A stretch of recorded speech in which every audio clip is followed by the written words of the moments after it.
Mr. Diskaya, o kung sino sa inyong mag-asawa pwede sumagot. Itong bang mga binanggit nyo mga taga DPWH na tumanggap ng 25%, marami ba kayo dito mga hiningan ng tulong? Na mga tinext nyo na humingi kayo ng tulong?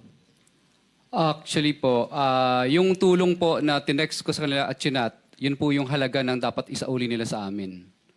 Opo, na balanse pa Hindi, po. iba kasi yung pagkakaintindi ko sa mga text mo ron sa mga ibang pinag-text nyo na messages. Wala ka na raw pera sa bangko, na-freeze na raw yung pera nyo sa bangko, kaya nangihiram kayo ng 30 to 40 million pambayad sa abogado. Ah, Am I correct? yes po. O bakit iba yung sinasagot Yes mo po, sa opo. akin? For example po, yung katulad po kay Kong Arjo Atayde po.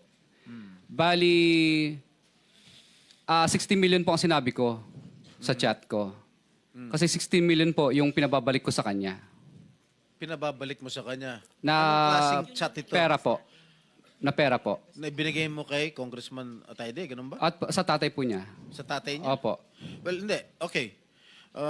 Doon sa mga ibang tinext mo, kaya nyo, katulad ni Congressman Atayde, tumulong ba? Binalik ba? Hindi po, Hindi, nakiusap po kasi na... yung tenor ng text mo, doon sa yung pinabasa sa akin, hindi yun ang tenor mo eh.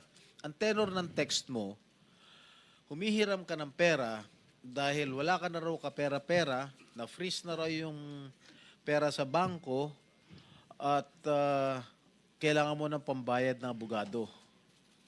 Correct? yes po, Your Honor. Pero hindi mo pinapasoli kung ano yung dapat isoli. Hindi po. Bali, utang po ang dating ng tema ng dating ko, pero pinasasauli ko po yung mga Hindi, kinuha nila sa akin. To read the text that you forwarded to one of the officials of the DPWH? Yes po, sige po. Gusto mo?